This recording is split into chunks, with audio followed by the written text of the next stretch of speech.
고린도전서 15장 57절 58절 말씀 하나님이 주신 감동을 함께 나누고자 합니다. 우리 주 예수 그리스도로 말미암아 우리에게 승리를 주시는 하나님께 감사하오니 그러므로 내 사랑하는 형제들아 견실하며 흔들리지 말고 항상 주의 일에 더욱 힘쓰는 자들이 되라. 이는 너희 수고가 주 안에서 헛되지 않은 줄을 알미라. 고린도전서 15장 35절부터 이어지는 이 말씀들은 부활에 관한 메시지입니다. 그런데 사도 바울은 부활에 관한 메시지를 전하면서 승리를 이야기하고요, 주의 일에 더욱 힘쓰라고 강조합니다. 너희의 수고가 주 안에서 헛되지 않을 것이다 라는 격려도 합니다. 또 왜 그럴까요? 우리는 예수 믿고 구원받고 천국 가는 자들입니다. 그런데 왜 주의 일에 더 힘쓰라고 부활의 메시지를 전하면서 이러한 어휘들의 강조를 두고 있을까요? 맞습니다. 우리는 예수 믿고 구원받고 천국 갑니다. 로마서 10장 90절 내가 만일 내 입으로 예수를 주로 시인하며 또 하나님께서 그를 죽은 자 가운데서 살리신 것을 내 마음에 믿으면 구원을 받으리라. 사람이 마음으로 믿어 의에 이르고 입으로 시인하여 구원에 이르느니라. 주의 이름을 부르는 자마다 구원을 받을 것입니다. 말씀이 그대로 나온 것처럼 누구든지 주의 이름을 부르는 자는 구원을 받지요. 사도행전 2장 21절로. 그러나 우리는 부활하고 반드시 우리의 행한 것도 심판받게 됩니다. 믿음으로 구원받지만 행위 또한 심판받습니다. 그래서 사도 바울은 고린도후서 5장 90절로 그런즉 우리가 몸으로 있든지 떠나든지 주를 기쁘시게 하는 자가 되기를 힘쓰노라. 이는 우리가 다 반드시 그리스도 심판대 앞에 나타나게 되어 각각 선악간에 그 몸으로 행한 것을 따라 받으려 합니다. 우리의 행한 것이 심판받기 때문이라고 하고요. 고린도전서 3장 10절에서 15절로 그 날에 마지막 때 예수님이 다시 오셔서 부활할 때 우리는 다 예수 그리스도의 터 구원받은 자들 징표가 있지만 그 위에 세워지는 금으로 된, 은으로 된, 지프로 된, 풀로 된, 보석으로 된 다양한 우리의 공적들, 워크가 있을 것이며 이 행위는 반드시 심판받게 되고 그것에 따라서 어떤 이는 상을 받고 어떤 이는 해를 받는데 만일 해를 받는다는 자신은 구원을 받되 그 해를 받는 자는 구원을 받되 불 가운데서 맞는 것과 같으리라. 그러니 상을 받아야 한다. 나를 의의 면류관에 쓰게 될 것인데 당신들도 의의 면류관에 쓰기 바란다. 예수 믿고 구원받고 천국 갔다라고 끝나는 것이 아니다. 믿음으로 구원을 받지만 우리의 행함 하나님을 얼마나 기쁘시게 해드렸는지 그것은 반드시 평가받게 된다. 그래서 주의 일에 더욱 힘써야 한다. 부활의 메시지를 전하며 주의 일에 대한 강조를 하게 되죠. 그것이 바로 사명입니다. 우리는 다 사명자들이죠. 왜냐하면 우리 안에 행하시는 일은 하나님이시고 우리 안에 기쁘신 뜻을 두고 소원을 두고 행하신다라고 빌립보서 2장 13절로 나옵니다. 예수 그리스도를 믿는 순간 성령님이 심령 가운데 들어오시고 우리 심장 깊은 곳에 선하고 기쁘고 온전하신 뜻을 두고 소원을 두고 행하십니다. 그 소원, 하나님이 기쁘게 받기 원하는 그 소원, 이것이 사명이고 부르심이고 택하심입니다. 예수 믿고 구원받고 천국 갔다고 끝나는 것이 아니고요. 하나님의 선하고 기쁘고 온전하신 뜻이 무엇인지 분별하고 그것을 이루기 위해 하나님의 마음을 시원케 해드리기 위해 발버둥 치지 않을 수 없다. 왜? 반드시 부활하고 부활한 뒤에는 그리스도 심판대 위에 올라갈 것이기 때문에. 그래서 예수님도 마태복음 7장 16절 20절로 이런 말씀을 하십니다. 그들의 열매를 보겠다. 열매를 보겠다. 열매를 보겠다고 하십니다. 아름다운 열매를 맺지 아니하는 나무마다 찍혀 불에 던져질 것이다. 이러므로 그들의 열매로 그들을 알리라. 우리는 아름다운 열매를 맺어야지 나쁜 열매를 맺으면 안 된다는 거죠.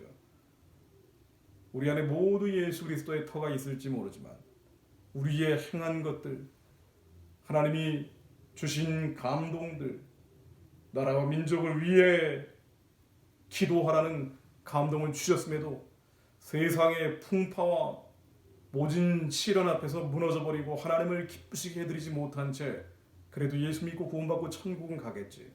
그렇습니다. 우리는 믿음으로 구원을 받지만 우리의 행함은, 우리의 열매들은 반드시 평가받는다라고 나옵니다.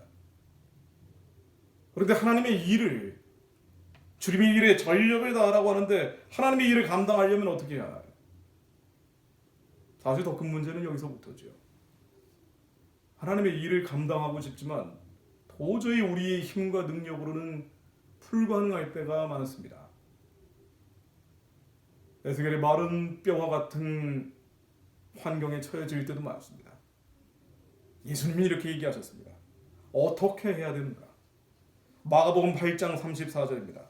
무리와 제자들을 불러 이르시되 아무든지 나를 따라오려거든. 우리는 예수님을 따라가는 것이죠.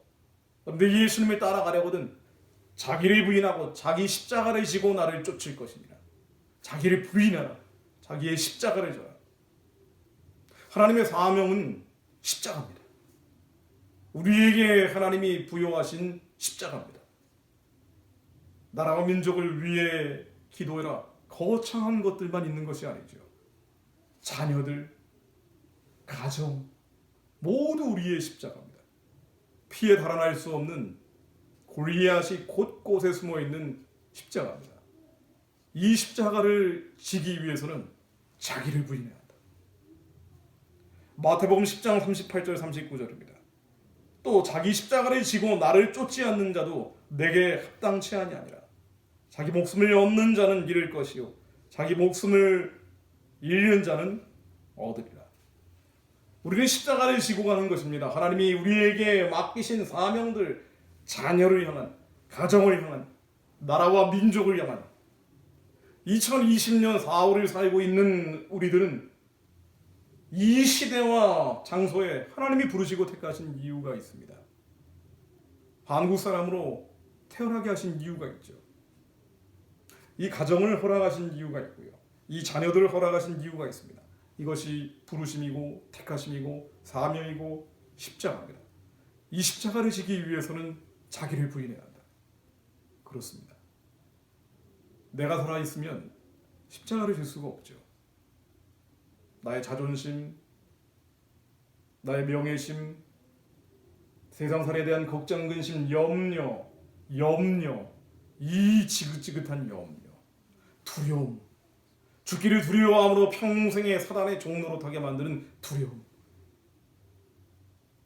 공포심과 칠정, 오욕들, 이 타락하고 부패한 자아가 살아있는 한 십자가를 질 수가 없습니다. 행복 추구권이라는 이유로 나를 만족시키는 유익을 쫓아가게 되죠. 때때로는 육신의 정욕과 안목의 정욕과 이생의 자랑을 따라가기도 합니다. 결코 하나님이 맡기신 선하고 기쁘고 온전하신 뜻을 따라갈 수가 없습니다. 결국은 지게 되죠. 이 나라로 한번 돌아가 볼까요? 민족의 형편을 한번 들여다볼까요? 제가 20년 동안 똑같은 일을 해왔습니다. 나라와 민족을 위해 기도하고 일하고 별의별 어려움도 겪었습니다. 한 가지 발견한 것은 너무나 많은 인재들이 있다는 것입니다. 이른바 대한민국의 체제를 부정하는 반체제 세력들보다 훨씬 더 지적으로 뛰어난 사람들도 많고요. 물질이 많은 사람들도 많습니다. 그런데 왜 이 지경으로 가고 있을까? 다들 자기가 살아있습니다. 나라와 민족을 사랑하고 하나님을 사랑하는 것은 맞지만 자존심이 상하면 아무것도 할 수 없습니다. 명예심이 훼손되면 아무것도 할 수 없습니다. 기분 나빠버리면 할 수가 없습니다. 주의로 모인 곳에 시작은 창대했지만 끝은 미약하게 가는 경우가 얼마나 많습니까? 왜 그럴까요? 사단은 반드시 공격을 하죠. 우는 사자처럼 달려들 때 다들 자기가 살아있다면 결코 주의 일을 감당할 수가 없죠. 우리가 죽지 않으면 하나님의 뜻을 이룰 수가 없습니다. 그래서 바울도 얼마나 어려우면 오늘 제가 인용한 고린도전서 15장 말씀 앞부분에서 29, 30, 31절에서 부활을 이야기하며 자기가 죽어야 된다는 이야기를 합니다. 내가 살아있으면 우리는 주의 일을 감당하지 못한다. 나의 유익과 나의 이익을 쫓아가면 결코 하나님의 일을 감당하지 못한다. 고린도전서 15장 29에서 31절입니다. 만일 죽은 자들이 도무지 다시 살지 못하면 죽은 자들을 위하여 세례받는 자들이 무엇을 하겠느냐? 어찌하여 저희를 위하여 세례를 받느냐? 또 어찌하여 우리가 때마다 위험을 무릅쓰리요? 왜 우리가 위험을 무릅쓰겠느냐?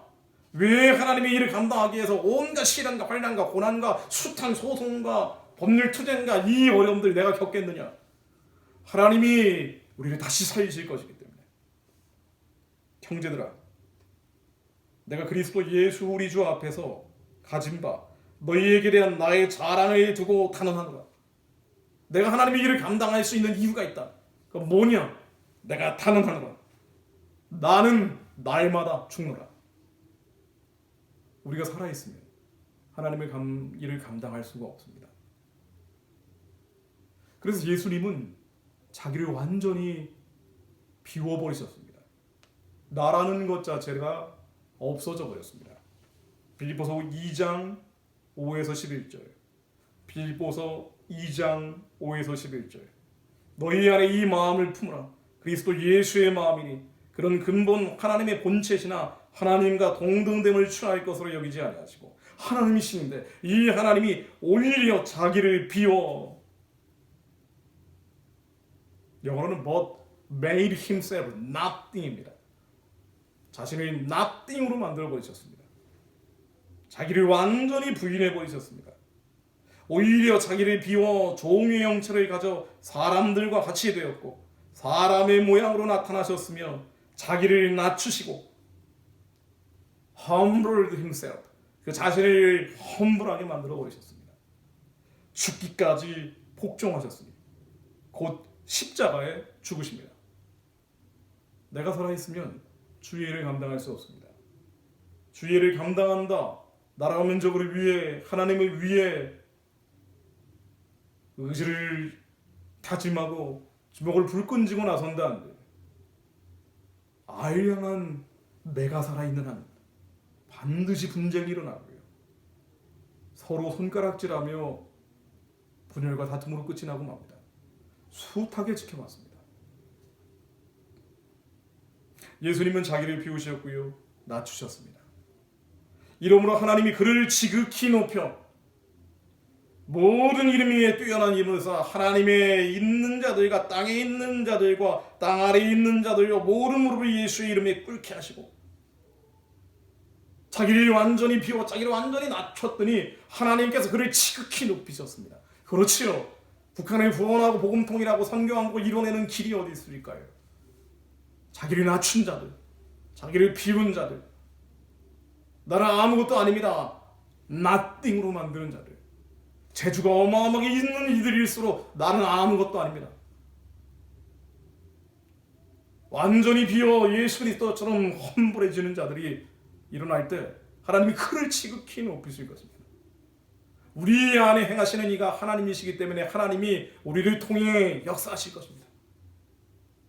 예수님은 그를 지극히 하나님이 높이셔 모든 이름 위에 뛰어난 이름을 주사 하늘에 있는 것이나 땅에 있는 것이나 땅 아래에 있는 모든 것들로 무릎을 꿇게 하셨습니다.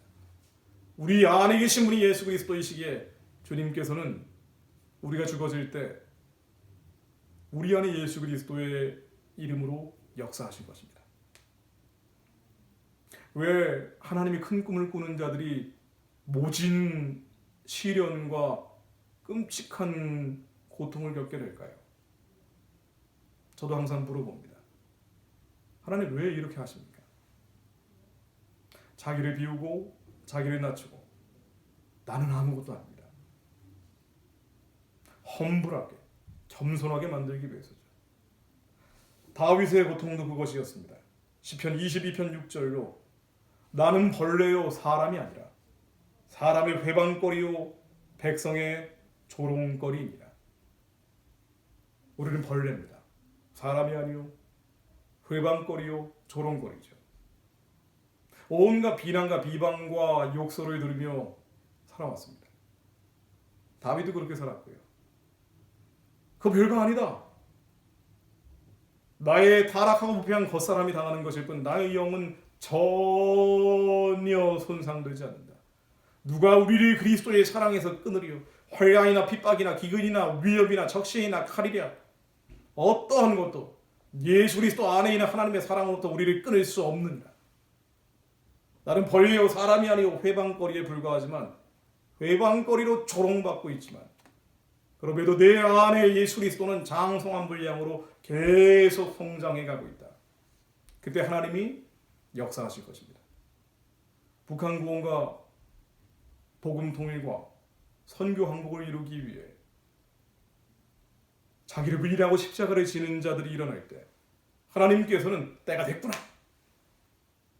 마치 바로에게 10가지 재앙을 내려서 유대 백성들을 구원하셨던 것처럼 평양에 10가지 재앙을 내리사 하나님의 초월적 역사가 한반도에 일어날 것입니다.